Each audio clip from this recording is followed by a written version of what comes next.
Hey kids, I'm going to be reading you another story called The Perfect Crime. Wonder who that's involved with, huh? That's, could be catastrophic. Anyways, let's get to reading here. Alright? On the night the circus held its annual charity benefit performances, millionaire Bruce Wayne made sure he was there. Even though he was the richest man in Gotham City, when it came to the circus, he was just a big kid. He loved to see the circus animals perform for the crowd, and he especially liked the big cats, like the tigers and lions and stuff. As the ringmaster announced the big cats, the audience got to their feet. Many passed as they waited patiently, but the cats were nowhere to be seen. Something is wrong here, Bruce thought. Quickly, he moved behind the stands and changed into his Batman costume. Then he went to investigate. All the lions and tiger cages had been broken into. The cats were gone. Nearby, Batman saw that the police commissioner Gordon was already on the case. He was busy talking to the animal trainer who was in charge of the big cats. "You better find them before tomorrow's performance, Gordon," he yelled angrily. "Without those cats, I have no job." On the other side of the town, the Southminster Cat Show had closed for the night. Although the cats were asleep in their cages, a mysterious figure sneaked silently through the shadows. It moved to the smallest cages.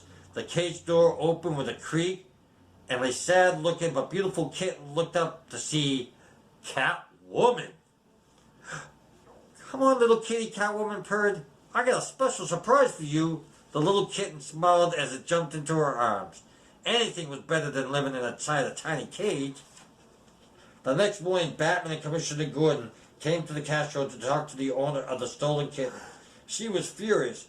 "That breed of cat is very rare, and it's practically priceless," the woman shouted. "And if it wins the grand prize in tomorrow's costume, it'll even be more valuable. It must be returned in perfect condition." She didn't seem too worried about her kitten's safety, Commissioner Gordon told Batman. After the woman stormed off, "Neither did the animal trainer at the circus," Batman said.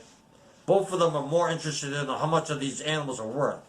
Batman thought for a moment. Since all the cats are stolen, especially extremely valuable ones, these crimes must be the work of Catwoman. Yeah, I thought so too. Late that same night, a strange van pulled up to a pet shop on the edge of town. A moment later, a sound of 100 happy purring kittens could be heard inside the shop as their cages were unlocked. After peeking outside to make sure the streets were empty, Catwoman opened up her pet shop door. 100 kittens followed her, rompingly playing as she led them towards her van. "I got a place where you can all be happy cats forever," Catwoman said as she opened the van doors. That sounded good to the kittens. They hated living in a pet shop.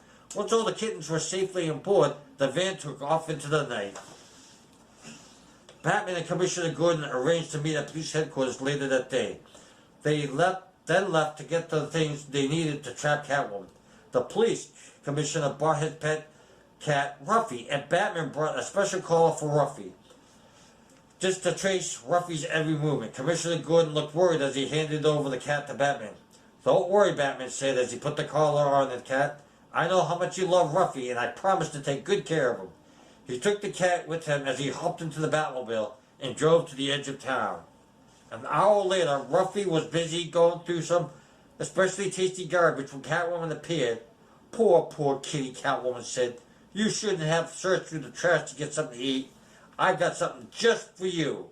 With that, Catwoman picked Ruffy up and took him to the van. Ruffy didn't mind. He really liked cat food better than their garbage anyway. Batman was ready and waiting in the Batmobile. Suddenly, a rapid blinking light appeared on his monitor. According to this, Batman thought, a little Ruffy's moving over at 40 miles an hour. And since I know cats don't run that fast, Catwoman must have him. And now I got her. Batman followed the signal all the way to an abandoned warehouse on the north side of the town. When he saw Catwoman's van, he knew Ruffy and the transmitter had done their job. He immediately radioed his position to Commissioner Gordon. He entered the warehouse cautiously and climbed the rickety old steps. A huge metal door blocked the way to the top floor. Using all his strength, Batman pushed it open. Instantly, Batman discovered Catwoman's hiding place. Even the cats. Batman was astonished at what he saw. He couldn't believe how many cats she had stolen. There were thousands of them in this huge room. Even the missing lions and tigers were there. Batman paused for a moment to look carefully at the cats. Some were playing, others were sleeping, but they all seemed happy and content. Then he noticed something moving quickly across the room. It was Catwoman, and she was running away. Oh yeah, I don't think so. Reaching into his utility belt, Batman removed his batarang and threw it over the girders near the ceiling. With the bat-shaped hook in place, he was able to use his bat rope to swing over the sea of fluffy cats that covered the warehouse floor. As he came close to the fleeing Catwoman, he let go of the rope and cornered her before she could escape. "You're not going anywhere, Catwoman," Batman said, "except to jail." That's not a very nice thing to say, Catwoman purred, especially someone who only wanted to do the right thing. Batman looked confused. "Most of the cats I took were treated poorly by their owners," she said. "Some have no owners at all. All cats deserve to have masters who love them. I just wanted to give them a happy home. Your intentions were good, Catwoman. I'll give you that. But maybe the judge will see your way."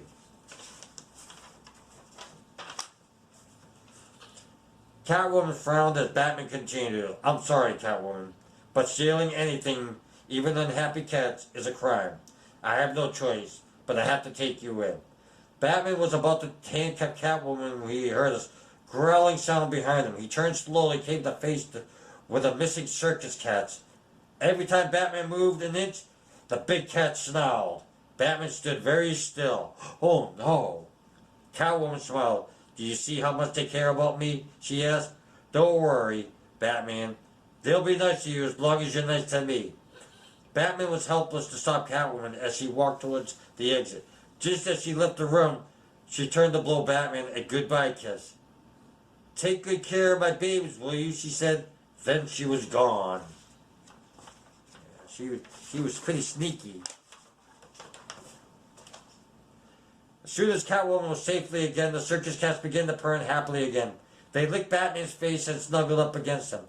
Batman petted them very carefully at first, but he soon realized that these big cats were friendly after all. Moments later, Commissioner Gordon and the police arrived.